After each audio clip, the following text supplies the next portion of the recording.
할렐루야. 오늘 수요 저녁 기도회에 주님을 사모하며 이 자리에 나오신 여러분을 진심으로 축복합니다. 이 시간 우리를 찾아오신 하나님 말씀에 은혜 받는 시간 되기를 간절히 소망합니다. 어떤 아저씨가 택배를 시켰습니다. 그리고 시간이 지나서 자신이 그렇게 기다리던 택배가 배송이 완료됐다는 문자가 딱 왔습니다. 자신이 기다리던 택배였기 때문에 앞에 나가서 확인했는데 없는 겁니다. 혹시나 다른 곳에 두고 가셨나 해서 다른 곳을 찾아봐도 없습니다. 그래서 고객센터에 전화를 했습니다. 아무리 찾아봐도 택배가 없는데 이게 제대로 배달한 것이 맞냐라고 하면서 항의했습니다. 그 후에 택배를 놔두고 가신 택배기사로부터 연락이 왔습니다. 자신이 분명히 그 택배를 제대로 갖다 놨고 그 택배 제대로 갖다 놓은 것도 기억한다라고 이렇게 말하는 겁니다. 그래서 최후로 CCTV를 확인했습니다. CCTV를 봤더니 정말로 택배기사가 물건을 딱 놔두고 가는 겁니다. 이제 CCTV를 계속해서 보면 범인을 잡을 수 있어서 계속해서 CCTV를 돌려보는데 갑자기 범인이 화면에 등장했습니다. 바로 까마귀였습니다. 까마귀가 택배를 딱 물더니 확 날아가는 겁니다. 이제 이것을 도저히 찾을 방법이 없었습니다. 그럼 이 택배가 무엇이었을까요? 아저씨가 그렇게 기다리던 TV 리모컨이었답니다. 리모컨이 고장나서 리모컨을 시켰는데 그걸 까마귀가 가져간 겁니다. 주변 사람들한테 이런 일이 있었다라고 이야기하니까 주변 사람들이 찾을 방법이 있다라고 말하면서 그 리모컨에 배터리가 들어있었냐 안 들어있었냐라고 물어보더랍니다. 그래서 아마 안 들어있을 거다 그거는 했더니 그러면 주변 편의점을 돌아다니면서 배터리를 구입하려고 하는 까마귀를 잡으면 된다고 이렇게 했다는 우스갯소리입니다. 근데 이 놀라운 것이 YTN 뉴스였습니다.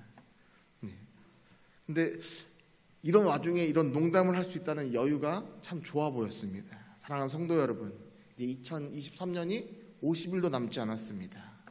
한 해를 되돌아보면서 마음의 여유가 넘치기를 소망합니다. 오늘 본문은 크게 둘로 나눠 볼 수 있습니다. 14절에서 29절까지 말씀과 30절에서 37절까지의 말씀으로 나눠볼 수 있는데 둘 모두에서 이 낮아짐의 원리를 찾아볼 수 있어서 좀 본문을 길게 잡았습니다. 먼저 앞부분의 내용을 살펴보면 이렇습니다. 변화산에서 예수님의 그 변화된 모습을 바라보던 이 제자들이 이제 예수님과 함께 자신이 살던 삶의 현장으로 내려옵니다. 내려와 보니 제자들의 눈앞에 펼쳐진 모습이 다른 제자들과 또 서기관들이 막 서로 변론하고 있는 겁니다. 여기서 변론한다는 이 뜻은 적대적인 감정을 가지고 서로 논쟁한다는 뜻입니다. 즉 사람들이 둘러싸여 있고 그 안에 제자들과 서기관들이 서로 막 언쟁을 하는 겁니다. 이때 예수님께서 무리에게 물어보십니다. 너희는 무엇을 가지고 지금 제자들과 변론하고 있느냐? 그러자 무리 중 한 명이 이렇게 대답합니다. 우리 본문 17절, 18절 말씀을 함께 읽겠습니다. 본문 17절, 18절 말씀입니다. 무리 중에 하나가 대답하되 선생님, 말 못하게 귀신 들린 내 아들을 선생님께 데려왔나이다. 귀신이 어디서든지 그를 잡으면 거꾸러져 거품을 흘리며 이를 갈며 그리고 파리해지는지라. 내가 선생님의 제자들에게 내쫓아달라 하였으나 그들이 능히 하지 못하더이다. 자신의 귀신 들린 아들을 제자들에게 데려왔는데 제자들이 귀신을 내쫓지 못했다는 것입니다. 즉 제자들이 말 못하게 하는 귀신을 내쫓지 못하자 사람들이 동요하기 시작했고 이때 서기관들이 이 제자들의 무능을 아마 비난하며 서로 논쟁을 벌였던 것 같습니다. 그리고 제자들조차 이 귀신을 쫓아내는데 실패하자 서기관들과 변론에 빠져든 것입니다. 분명히 말 못하는 귀신 들린 아이가 문제인데 실상 제자들과 서기관들은 문제를 해결하는 것이 아니라 서로 옳고 그름을 따지는 그런 문제에 오히려 더 집중하는 꼴이 돼버렸습니다. 바로 이런 모습을 보신 예수님께서 거기 있는 모든 사람들을 향해서 믿음이 없는 세대여 라고 말씀하십니다. 그리고 문제의 본질인 귀신 들린 아이를 데려오라고 하십니다. 데려오는데 그 귀신이 예수님을 보게 됩니다. 그러자 그 자리에서 심한 경련을 일으키면서 땅에 엎드러져서 구르고 거품을 흘립니다. 평소 아이를 죽음에 이르게 하고자 했던 이 귀신이 평소에 아이를 불과 물에 자주 던졌는데 여전히 예수님을 보자 그런 행동을 하는 것을 보는 이 아버지가 예수님이 계심에도 불구하고 좌절하고 맙니다. 그래서 하는 말이 무슨 일을 할 수 있거든 좀 도와주세요 라는 말을 합니다. 물론 자식을 향한 그 간절한 마음은 있지만 눈앞의 현실로 인해서 믿음 없는 말을 쏟아낸 것입니다. 인간은 그렇습니다. 인간은 이런 상황에서 좌절하기 마련입니다. 무엇을 할 수 있거든 이렇게 말하는 것이 인간입니다. 왜냐하면 인간은 무능하기 때문입니다. 하지만 아무런 기대도 소망도 없이 이런 불신앙적인 말을 내뱉는 것은 자신뿐만 아니라 상대방조차도 상대방의 의욕까지도 다 꺾어놓습니다. 하지만 이런 불신앙의 말을 쏟아놓는 그 아버지에게 예수님께서 이렇게 말씀하십니다. 우리 본문 23절 말씀을 함께 읽겠습니다. 예수께서 이르시되 할 수 있거든이 무슨 말이냐 믿는 자에게는 능히 하지 못할 일이 없느니라 하시니 아멘. 사랑하는 성도 여러분, 예수님은 이런 불신앙의 정면으로 도전하십니다. 할 수 있거든이 무슨 말이냐 믿는 자에게는 능히 하지 못할 일이 없다. 바로 이 말씀을 선포하시면서 귀신 들린 아버지의 마음을 바꾸어 놓으십니다. 우리 24절 말씀도 함께 읽겠습니다.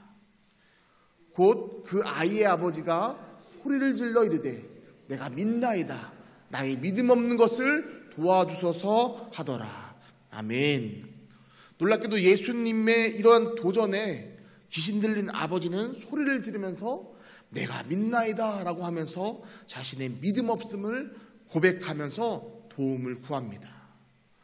분명 처음에는 자신의 아들을 귀신 들릴 그 아들을 고쳐달라고 도와달라고 말했던 그 아버지의 믿음이 자신을 바라보는 믿음으로 바뀝니다.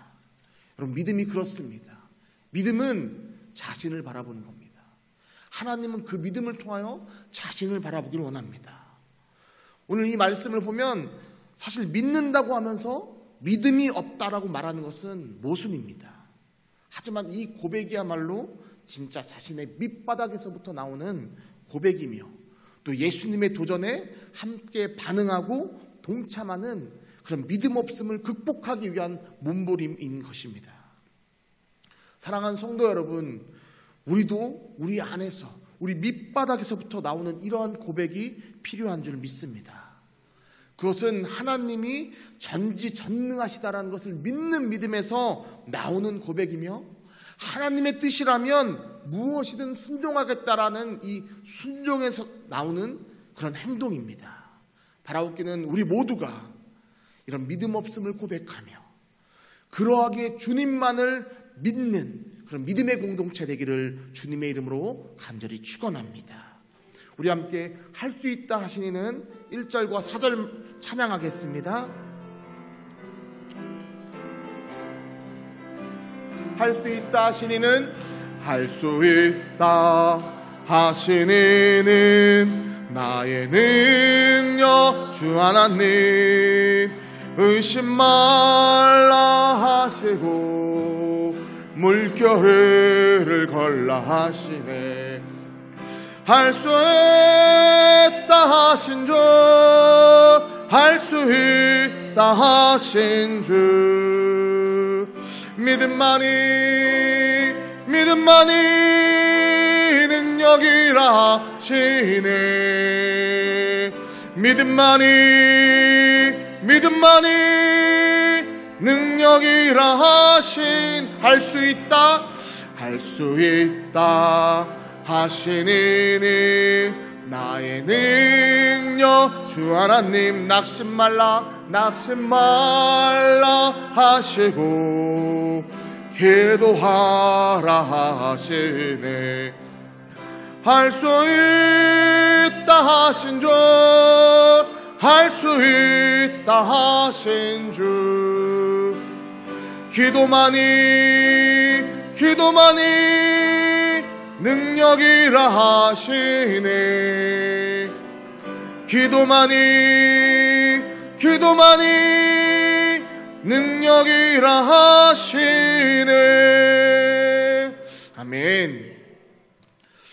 사랑하는 성도 여러분, 그렇다면 모든 것을 아시고 모든 것에 능하신 그 하나님께서 다 알아서 하시면 되는데 왜 우리는 하나님의 말씀 앞에 동참하고 동역해야 할까요?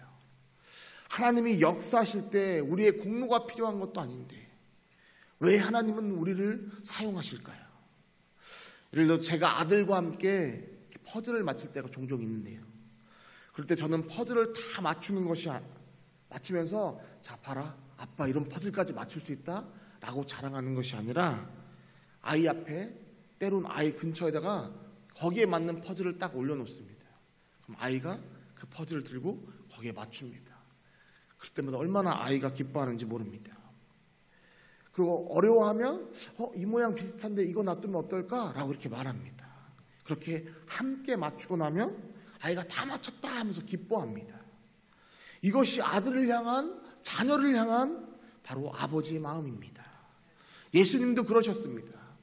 믿음 없는 세대를 향하여, 그 아버지를 향하여 도전의 마음을 심어주십니다. 너가 믿음 없는 것을 안단다. 바로 거기에서부터 나를 찾으렴. 바로 이렇게 주님이 우리에게 말씀하시는 것입니다.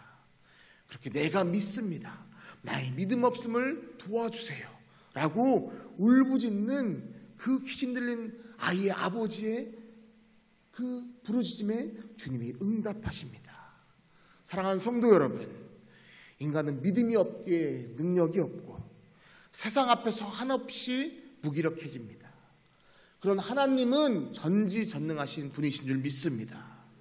그리고 믿음 없는 우리에게 한량없는 그 믿음의 은혜를 부어주시는 분이십니다. 따라서 우리는 바로 그 주님을 붙잡고 우리 앞에 펼쳐진 그 현실을 극복하기 위해서 주님 앞에서 최선을 다해야 하는 것입니다. 이것이 바로 하나님이 우리에게 가르쳐 주시는 낮아짐입니다. 그것이 바로 하나님의 낮아짐을 통하여 우리를 사용하시는 하나님의 놀라운 은혜인 줄 믿습니다. 또한 사랑이 넘치시는 이 하나님께서는 우리에게 하나님만을 의지하고 우리가 낮아지는 귀한 방법을 가르쳐 주십니다. 그것이 바로 본문 29절에 있습니다. 우리 29절 말씀을 함께 읽겠습니다. 이르시되 기도 외에 다른 것으로는 이런 종류가 나갈 수 없느니라 하시니라. 아멘.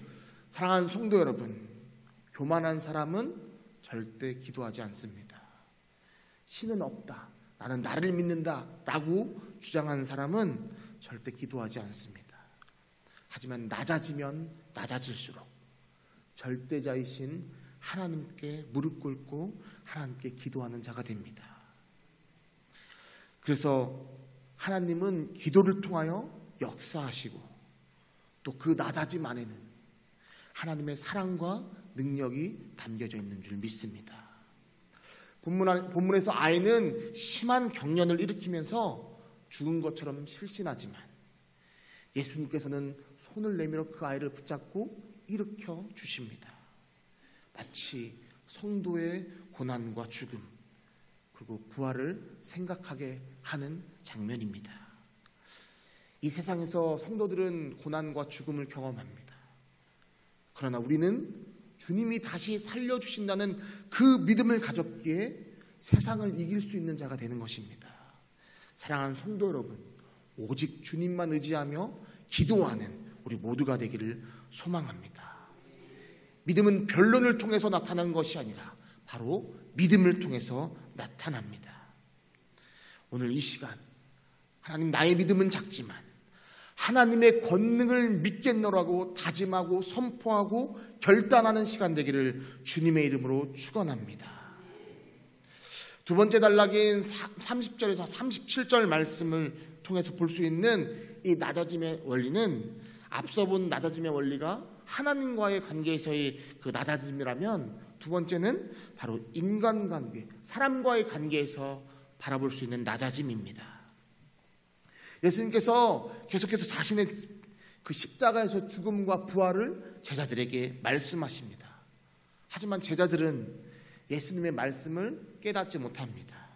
왜냐하면 자신들과 함께 동고동락했던 그 예수님이 행했던 그 능력을 수없이 봤기 때문입니다. 그 예수님께서 사람에게 잡힌다는 것을, 심지어 죽임을 당한다는 것을 믿을 수 없었습니다. 그리고 무엇보다도 예수님이 죽으신다는 이 말씀은 다시 되물어 보기도 두려워했습니다.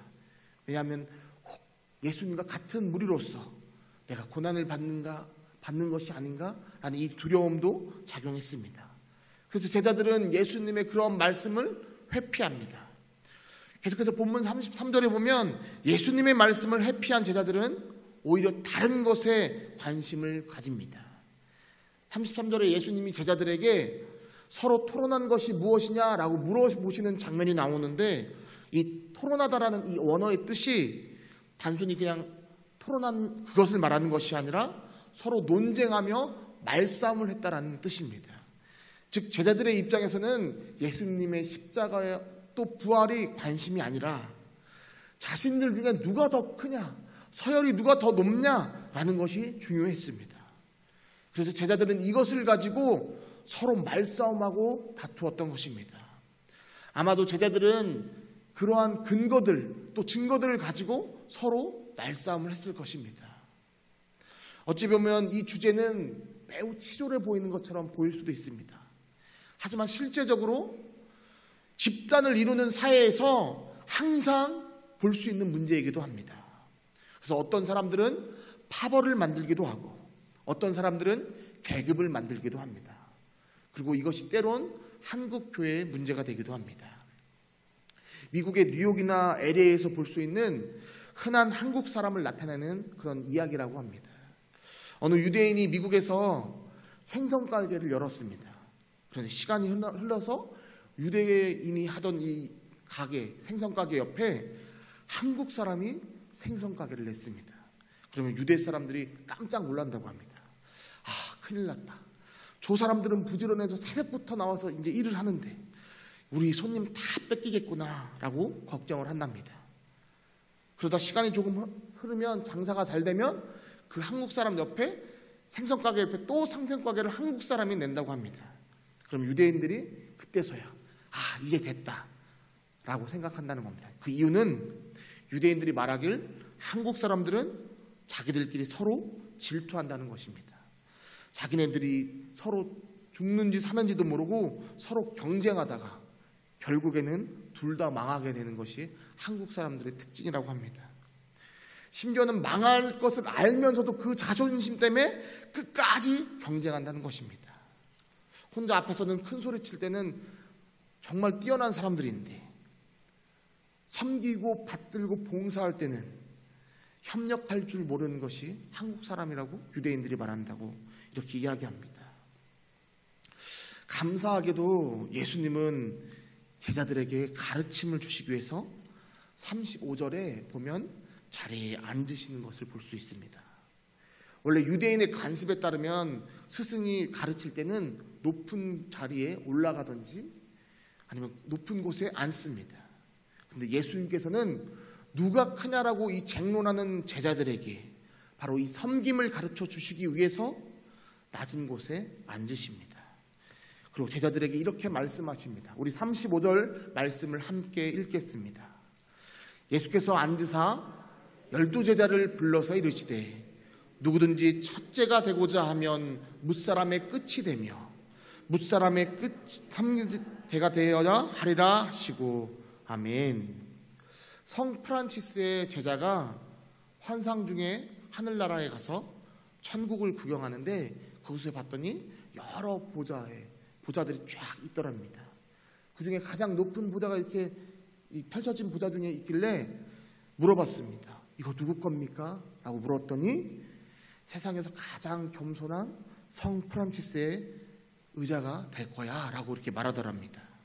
아무리 자신의 스승이지만 그 말을 듣고 나니까 마음속에 질투가 일어났습니다. 그 환상을 본 후 며칠이 지나서 스승인 성 프란시스를 만나는 자리에서 그 스승에게 물어봤습니다. 선생님은 선생님을 어떤 분이라고 스스로 생각하십니까? 그러자 성 프란시스가 하는 말이 나는 세상에서 제일 악한 사람이다 라고 이야기하는 겁니다. 그래서 제자가 말했습니다. 선생님, 그건 너무 위선 아닙니까? 선생님은 세상 사람들이 말하는 성자입니다. 세상에는 강도를 한 사람도, 살인을 한 사람도, 도둑질을 한 사람도 분명히 있는데 어떻게 선생님이 제일 악하다고 말씀하십니까? 그러자 성 프란시스가 하는 말이 그건 자네가 나를 몰라서 하는 말이네. 나는 참으로 악한 사람이거든. 그러나 하나님의 그 큰 은혜가 있어서 그 은혜로 인하여 지금의 내가 있는 거야. 내게 주신 은혜를 만약 다른 사람에게 주셨다면 그분들은 나보다 훨씬 훌륭한 사람이 되었을 거라네 라고 말했다는 겁니다.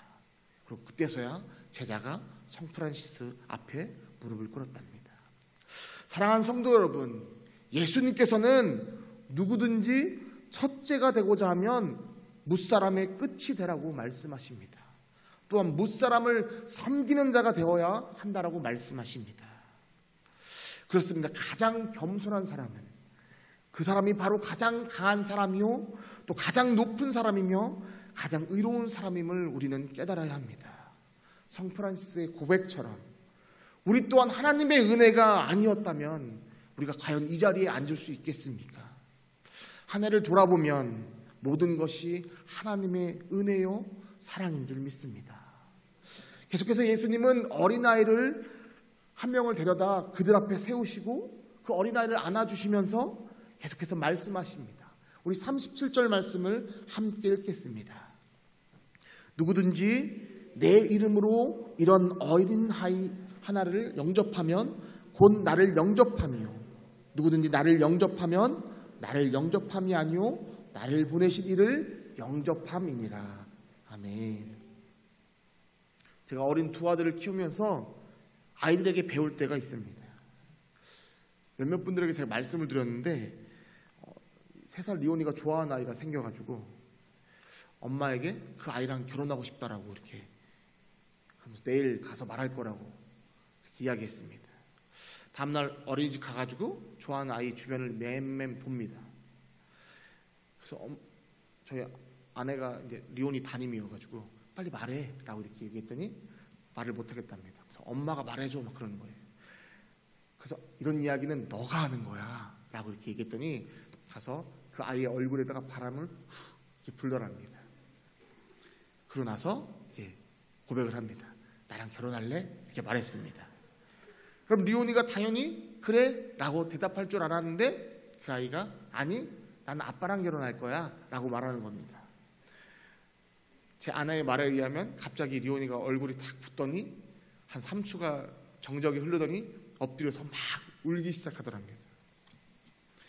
제가 그 이야기를 아내에게 듣고 나서 집에 가서 집에 있는 리온이에게 물었습니다.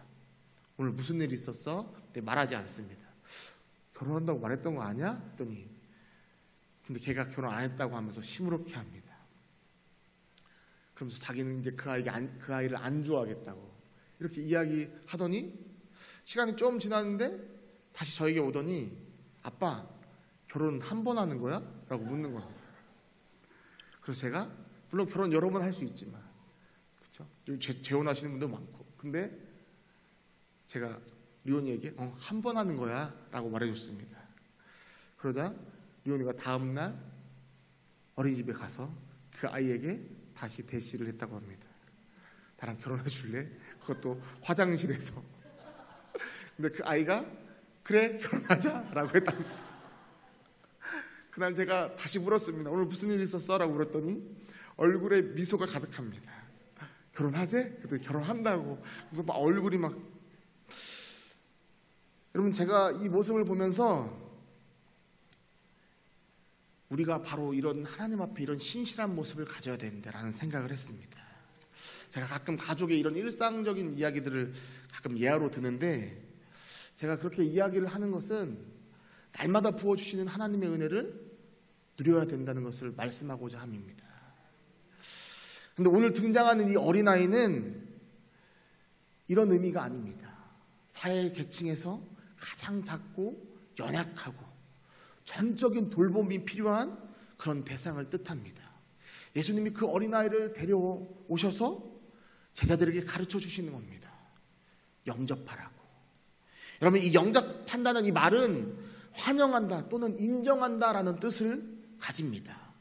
즉 어린아이와 같이 연약한 자를 영접한다는 것은 바로 예수님을 이 땅에 보내신 하나님을 영접하는 것이고 바로 환영하는 것이고 인정한다는 것입니다. 또 이 영접하다는 이 단어가 또 다른 뜻이 있는데 역경을 극복하고 받다, 또 인내하며 참다라는 뜻도 가지고 있습니다. 즉 연약한 누군가를 인내하며 참고 받아주는 것이 바로 예수님을 영접하는 것과 같다는 것입니다. 이것이 바로 예수님이 가르쳐 주시는 사람과의 관계에서의 낮아짐입니다. 사람은 누구나 늘 높아지길 원합니다. 그러나 예수님께서는 가장 낮은 자리를 향해 걸어가셨고 사람들로부터 인기나 찬사를 바라지 않으셨습니다. 그분은 낮아지는 길로 가셨고 낮은 자들과 함께 하셨고 또 그들을 영접하며 인정해 주셨습니다. 오늘날 우리는 주님 뜻대로 살겠다고 다짐합니다. 예수님의 제자들도 그랬습니다. 그러나 정작 예수님은 십자가를 생각하셨고 제자들은 높아짐을 생각했습니다. 같은 침대에 누운 두 사람이 서로 정반대의 꿈을 꿀 수 있듯이 예수님과 제자들은 한 공간에 있었지만 서로 소망하는 것이 정반대였습니다. 하지만 제자들의 꿈이 예수님의 꿈과 일치되어야만 이 땅에서도 하나님의 뜻이 이루어지듯이 우리의 꿈 또한 예수님이 바라시는 이 낮아짐으로 조정되어야만 비로소 우리의 삶이 제자의 삶이 되는 줄 믿습니다. 사랑하는 성도 여러분, 하나님께서는 오늘 이 낮아짐이라는 이 말씀을 통하여 우리에게 낮은 곳을 향하여 가라고 말씀하십니다. 하나님과의 관계뿐만 아니라 사람과의 관계에서도 섬기는 자가 되라고 우리에게 말씀하십니다. 오늘 이 저녁 예수 그리스도의 십자가에 동참하는 자만이 그분의 영광에도 동참한다는 이 사실을 가슴에 품고 낮은 곳을 향하여 나아가는 저와 여러분이 되기를 간절히 축원합니다. 섬기는 자, 영접하는 자, 인내하며 참는 자가 되기를 주님의 이름으로 간절히 축원합니다.